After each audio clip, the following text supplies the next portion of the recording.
Is it Labor Day weekend? This is a world. This is a world premiere. This is a world. So it is time to sit down with you guys and eat another half a watermelon. This one's pretty small. So this one might not be a very long discussion, but it's almost the official end of, not the, the calendar end of summer, but really the end of summer vacation for people who are going back to school. And I don't know, it's just interesting because I feel like I got to Detroit and it was, it was summer. And so I've been coming to Detroit in the summer for the past few years, and so that wasn't really new. But this is when it really kicks in and becomes real. I don't know. Instead of going back to work, I'm going to be continuing this new work in my new surroundings and trying to get alt space to become the kind of place that, I think it can really be to support, a lot of amazing work that I know that's going on. And it's already been a source of, it's already been a support, it's already been a resource for quite a few people, amazingly. Actually, just last week, I got a random text from someone who was in town doing some work, and they just needed a place to crash, and so it was great to be able to support them. I was in Brooklyn. Fortunately, Ethan had keys to the house because he was watering the plants. It turned out that the person ended up not staying, which was its own weirdness, but whatever, it was what it was. Speaking of the plants,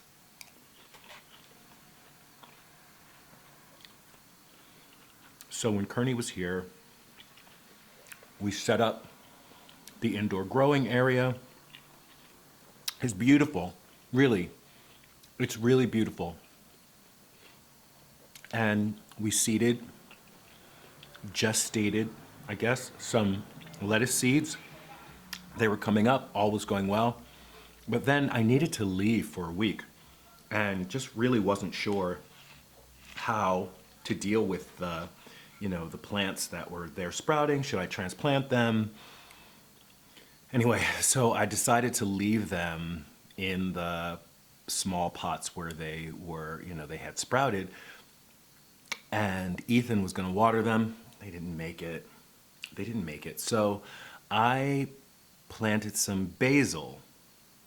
And it's going to turn out what? It's going to be like the hardest thing to grow, right? So I planted some basil, and the basil has sprouted. So I actually have a photo of the first little sprouts of basil coming up, and I posted those to my Instagram and also to my Facebook page. They're the most recent post on both of those, both of those social media platforms for me. So, and Kearney, I apologize. But we knew this was going to be a challenge. We knew this was going to be a challenge for me. I hope I didn't fool anybody into thinking that I was, a farmer or good at like renovating or anything like that. This is all like, I don't know. I'm figuring it all out. Anyway, so over the past couple of days, I've been mostly cleaning things up. I cleaned out the basement of the house, and I'm going to, I promise, take you guys down to see the basement of the house, which is a huge, wonderful space that I hope is going to serve as some kind of an incubator space or a maker space. One of these days, it'll all happen one of these days. So that's great. And who knows, maybe one day I'll be farming in the basement. I don't know. I'll keep it legal.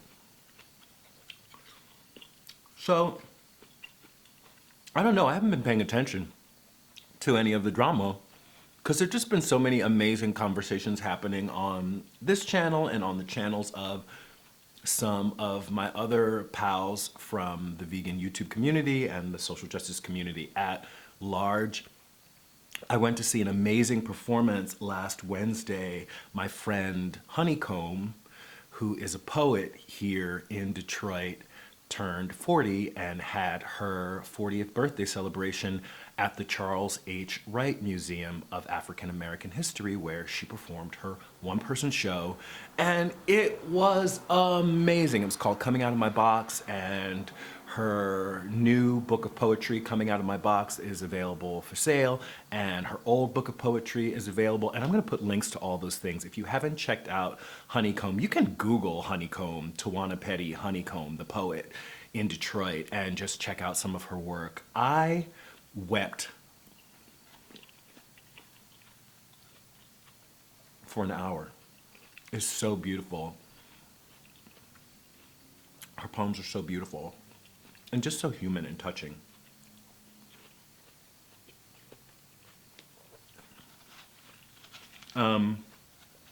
Also reminds me when I'm in Detroit,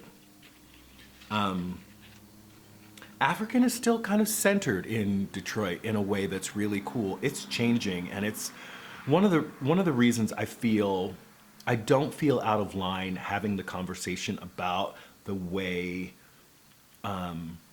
whiteness, or this idea of whiteness as better, plays out in spaces. But Detroit is a city that has been 80% African for quite some time.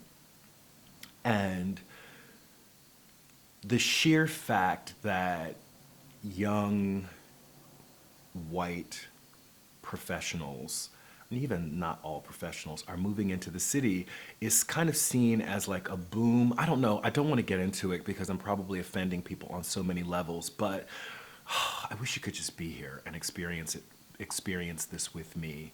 The fact that places that are just like dives are now being, now seeing, a growing white clientele, that's seen as somehow kind of an improvement. And so, there's still people here, people are still broke, people are still struggling, people are still farming and doing things on their own, only some of those people now are Caucasian. And just for some reason, there's just a difference in the way that approach. Suddenly, because the person who's doing the work is a white person, that person can get a grant to do that work, where there have been Africans in the city doing that work for years who write for the same grants and can't get those grants. It's just so hard to talk about and not sound like I'm simply being anecdotal, but to be here, it's easy to see because the percentage of whites in the city is so small. So it's really clear that there's an imbalance in terms of power, in terms of how resources are being shared in this community. I hope that doesn't offend someone, and I'm sure someone could come in and do a study and show a million different reasons for these things and make it sound like it's, just an accident or what have you, but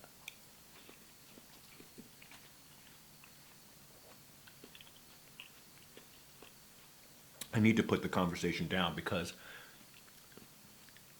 as you guys know, it's 30 days of videos I've been trying to do a video every day for the month of September. So got through the first 3 days. I hope you guys have liked the videos. I've been not shifting the style of the videos, but I was, before I was scripting the videos, like really tightly scripting them, and I would sort of memorize a line, record it, memorize the next line, record it, or memorize the whole thing and record it. And that wasn't so much fun. It's so much more fun for me to stand here in front of the camera and just talk and say what I have to say. If I make a mistake, I go back, I just re-record that section, and then I've been editing that together. And to me, it feels like I'm looking at like more myself.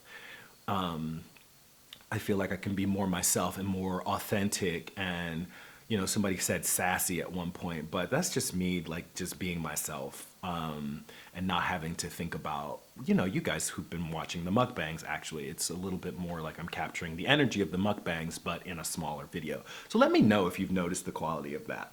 I don't want to spend too much time talking about myself.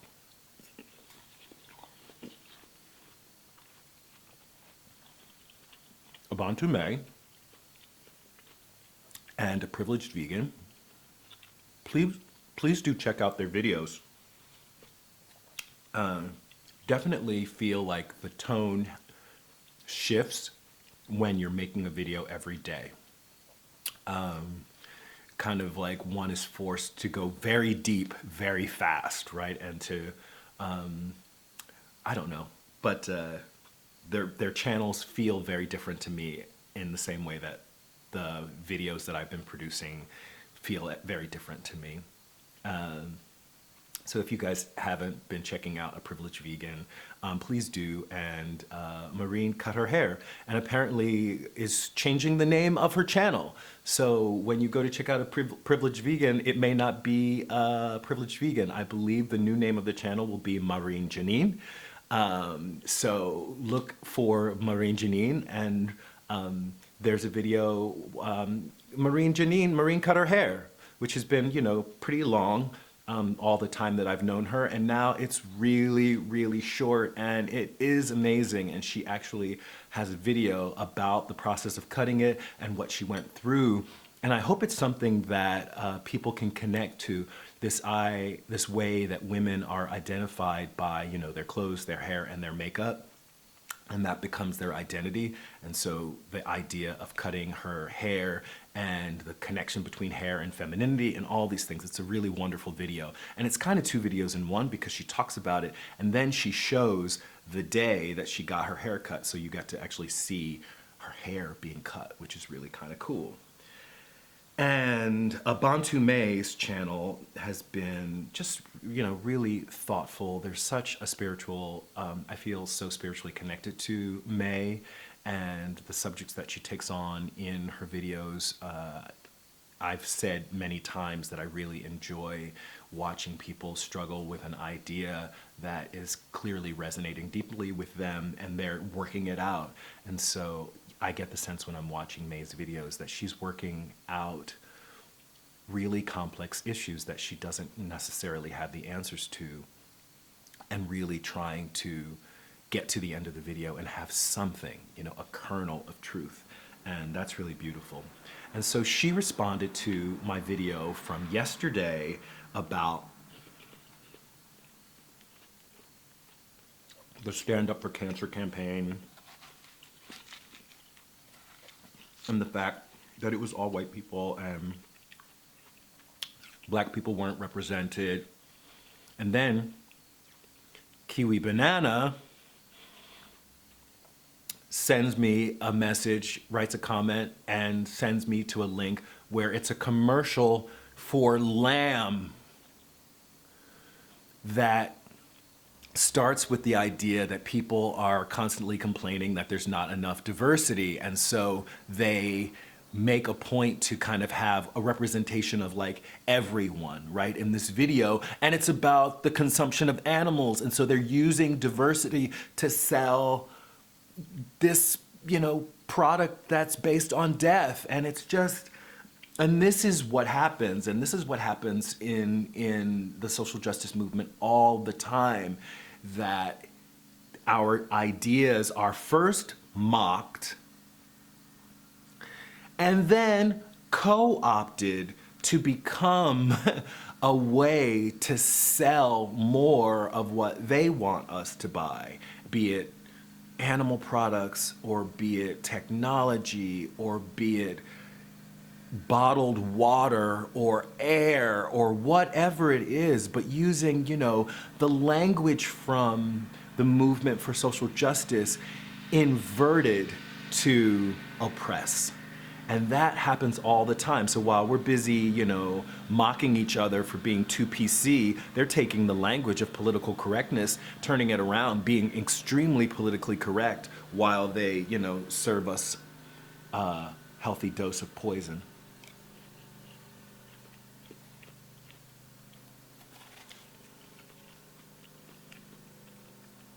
And who is they? Whoever made that commercial. You know what I mean? And not who made the commercial, not the production team, not the director, not the actors, not the person who wrote the script, but the person who, is responsible for that industry, right? The people who control these industries.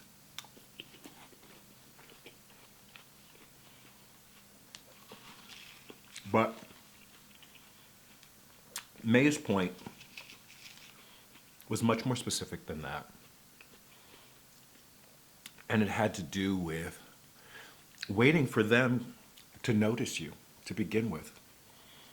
So they, and that's the people at YouTube, whatever, didn't take into account that they would be slighting people of color by not including them in the campaign. But why do we have to? That's their campaign. They can do whatever they want. Go ahead, cure cancer without having brown people involved, right? Raise money without thinking about whether or not brown people are able to give to this campaign too and will, feel included or excluded or whatever. Generous people are going to be generous, even regardless of the fact that, you're presenting a white supremacist image, right? Regardless of the color of their skin. Generous people are going to be generous and they're going to forgive you for these mistakes.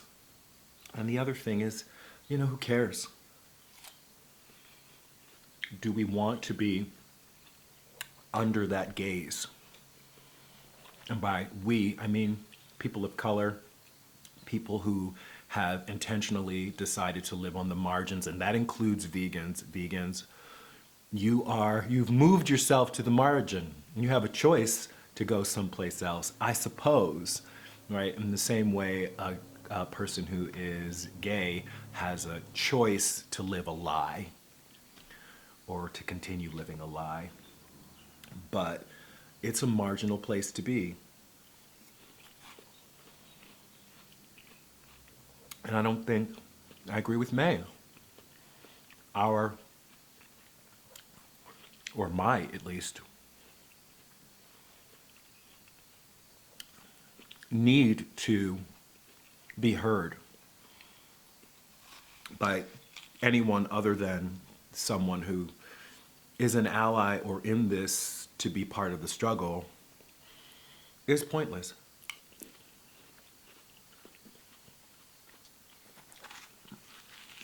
There's so much work to do right now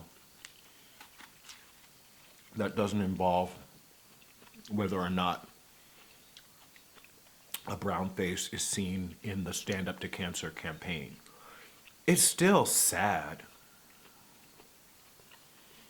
It's still sad that someone looked at that and didn't feel like, oh, I wish everybody wasn't 20 and white looking. That somebody looked at that and that looked okay to them. That's sad. But it's not going to stop me from doing what I need to do.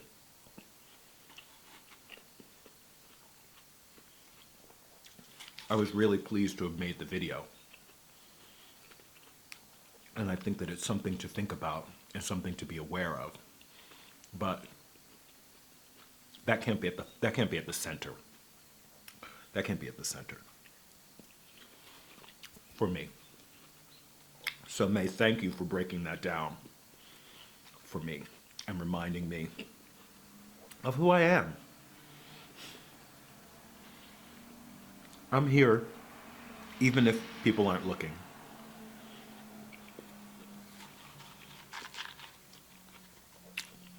Speaking of being here, I have the steadiest growing trickle of subscribers to the channel, and I don't know what that means. I don't know if it's just something that happens. I mean, you guys know that I don't do a lot to advertise the channel. I don't do a lot to promote the channel. I just keep making videos and hoping that they're things that people want to see. I did a little bit of promotion to get to 1,000 views because that was kind of fun, but that was July, I believe, and here we are at the end of August, and it's going to be, 1400. And so suddenly, my channel that in September of 2015 had about 150 subscribers has almost 10 times that number of subscribers just in the past 9 months. And I only want to talk about that to say,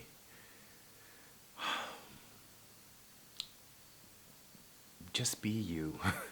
Just be you, and know that if you are saying if you're speaking your truth, there are going to be people who want to listen. And regardless of that, I'm so grateful to be reminded that there are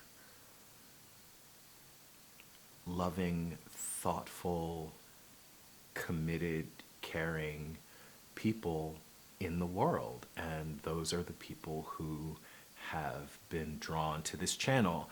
And it's so funny because like one of the folks who comes to the channel, and he actually made a lot of comments, is I believe it is Sentient Fart Cloud of Doom. Yeah, one of the people who watches my channel is Sentient Fart Cloud of Doom, who actually makes, pretty thoughtful comments. And we were actually getting into it yesterday, and I was like, we are, our politics are probably as far apart as someone that is engaging with the channel. And I might be making a lot of assumptions, but I don't want to say that we disagree, but we come at things from very, very different perspectives. And a lot of our conversations are kind of yes, but conversations as opposed to yes and conversations that I tend to have with most people. I tend to have yes and conversations with most people on this channel, just because I feel like there's a general commitment to social justice in people, with people who are commenting on the channel. But I'm not sure because at one point Sentient Fart Cloud of Doom used the word colored and then put the word cringe, and I was like, okay, so I don't know. Anyway, so I guess I'm shouting out Sentient Fart Cloud of Doom. I'm really appreciative that you're a viewer on the channel.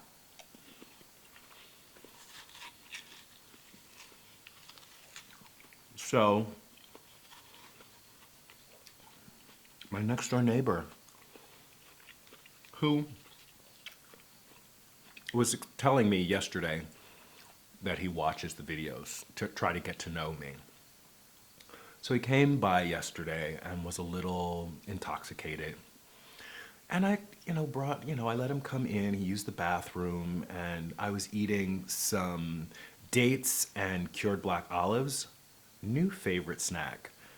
Taking like a cured black olive and then just taking like a little piece of it and like putting it in the date where the seed goes and then eating that, and it's this sweet, salty craziness. Love it. Anyway, so I was eating those. He comes in. He wants to taste what I'm eating. I let him taste it. And then he goes in again about the grass. And I was just like, you know what? What if I asked you to paint your walls pink? And he was like, what? Completely confused, right? Obviously, as anybody would be if somebody asked them to paint their house a color. And I was like, that's kind of how I feel when you're telling me how to keep my grass. I feel like you're telling me how to care for my house in the way that you want to care for your house. And like you've extended your attitude about how presentable your house is to the way my house looks. And I think that gets into dangerous territory. Both of our houses still need a lot of work. His chimney is about to collapse, Both of our houses still need a fair amount of work. But he puts a lot of focus on the outside of his house, and I put most of my focus on dealing with like the inside, making sure that it's comfortable because people are trying to come and stay here. So anyway, it got really heated. We were I was yelling, you guys. I was yelling, and he was yelling, and I was saying, I feel like you're out of hand. I feel like you've come into my space and you're trying to tell me what to do. And he was telling me that I was being controlling, which was weird because I was in, the space that I'm holding. This is like, he was in like my door inside my house telling me that I was trying to be controlling, and yet you're in my house. So I don't know. That was just a weird feeling. And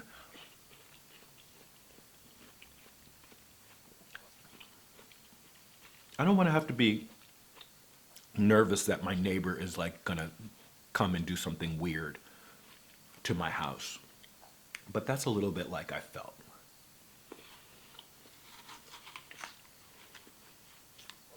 Because there was a little like he wasn't going to take no for an answer. And then if you're not going to take my answer, what does that mean? Does that mean that there's another place that you are going to go now?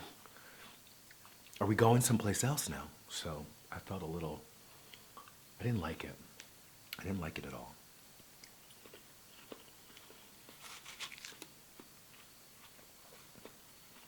So, I don't know. I don't know. So if something weird goes down, I'll keep you posted. I'll keep you posted. But I certainly didn't like, that feeling of having to defend myself, like physically defend myself as if I was being, physically attacked and really having to put up my guard. That's how I felt in that exchange. And I didn't really like it at all. And it didn't turn into blows. And I didn't actually say, get the F out of my house. But he did finally get the message to go, but he stormed off and it was bad. Anyway, I'm gonna leave that alone. Let's talk about Ethan and the convertible series. So Ethan was in New York for the past couple of days. I dropped him off at the airport on Wednesday.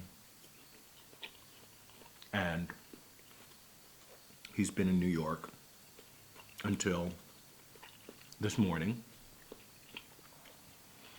And, I touched base with him just to see how he was doing. Was reminding him about, trying to stay vegan, even if he wasn't officially vegan, but reminding him to try to stay vegan.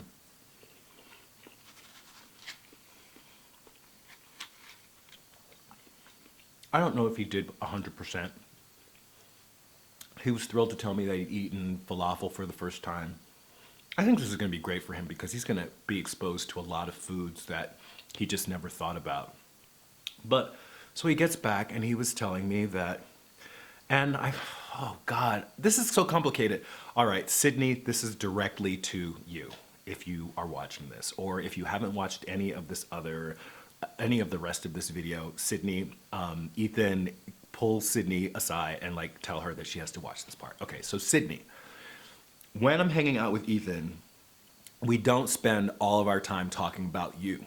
But, he cares about you and is concerned about you and, understands that this may be upsetting to you. So that comes up in conversation. So I don't want you to get the sense that we talk bad at you because you are a person who eats, animals. That's not what, it's about. Although it would have been interesting because you're a stunning person and I can't think of anybody better to cast as the villain in a series than, you. But that's, I'm not down for that. I think that you're a really, really nice person. All that to say, Ethan did tell me that you were going to be going shopping and that you were going vegan too, or at least going vegetarian. So for the rest of you, now that I've finished having my private conversation with Sydney, Ethan broke the news to me today that Sydney was going to go at least vegetarian, which is so awesome. So awesome. So just not only the fact that, this positive influence has brought one person to the place where they want to explore being vegan or plant-based or whatever you want to call it, but that someone else that they love and care about is seeing what they're doing and they're changing too. And it just happened and all of you played a role. So all of you played a role not only in bringing Ethan to veganism, but you guys played a role in bringing Ethan's girlfriend Sydney to veganism. So Ethan is gonna stop by and he is going to be picking up a camera the camera that I used to use to make my videos, which didn't have that great quality, but he's going to be using that camera and he's going to be starting his channel vlogging about his attempt to go vegan and probably about Sydney's attempt to go vegan, and who knows, Sydney may start vlogging. So we might have, two new, YouTube vloggers who are, now vegan. So that is something to be really, really excited about.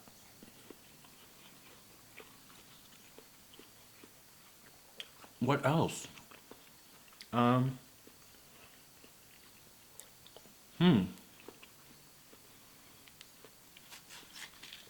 don't think there's really much else. So today, you guys know, we spent some time working on the screening room. And when Kearney was here and we did some floors, so I went and I got some more of the linseed oil to get back in and keep doing the floors the way that I was instructed. Told you about the basil. In the screening room area, there's an area behind where we have the screen set up. That's another room that had a lot of work yet to do. And when Kearney was here, he helped finish hanging the drywall in that space. And I've plastered that. And I'm going to keep plastering it until, everything is pretty smoothly covered. I think we learned the last time that you got to get a fair amount of plaster on there. And then I'll be sanding that and painting that room. And so I'm thinking that room is going to be kind of the studio, because it's just a big white room and there are big windows in there. So I don't know, maybe the next time, I don't know.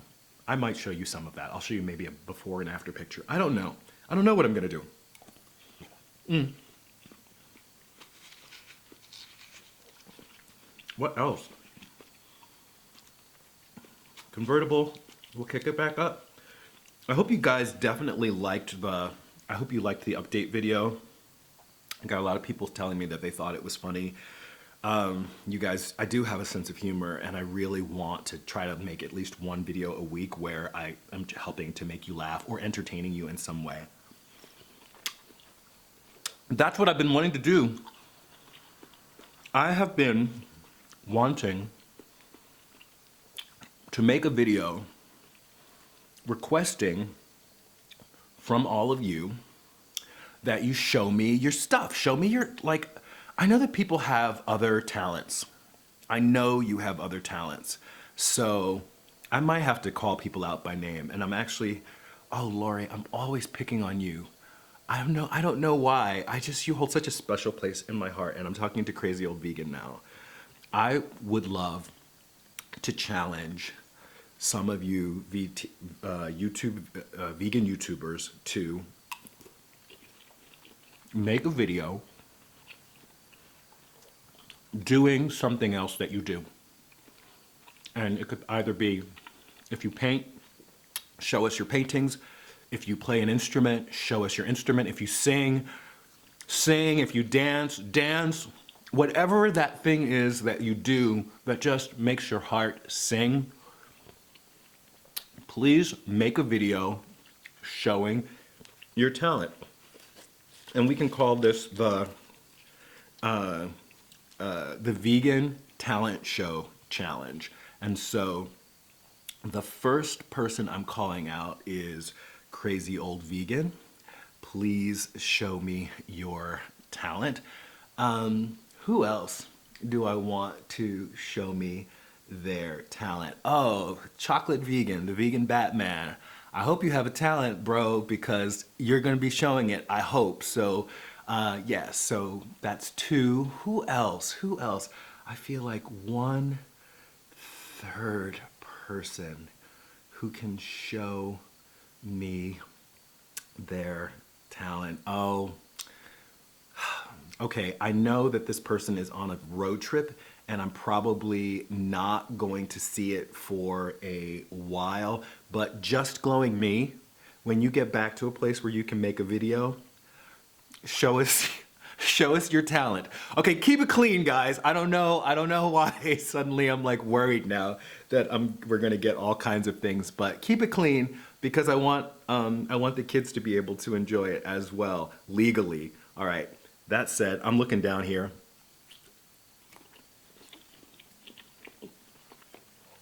I've done a pretty good job. I hope you enjoyed this. Really do. I want to know what you think about the subjects that have been discussed in this video. Do go check out A Privileged Vegan and Abantu May, who are going to be posting a video a day for the month of September. That's it for this video. Like it if you like it, share, comment, subscribe. This is Reg signing off. Love yourself. Peace. And I love myself. The world is a ghetto, big guns and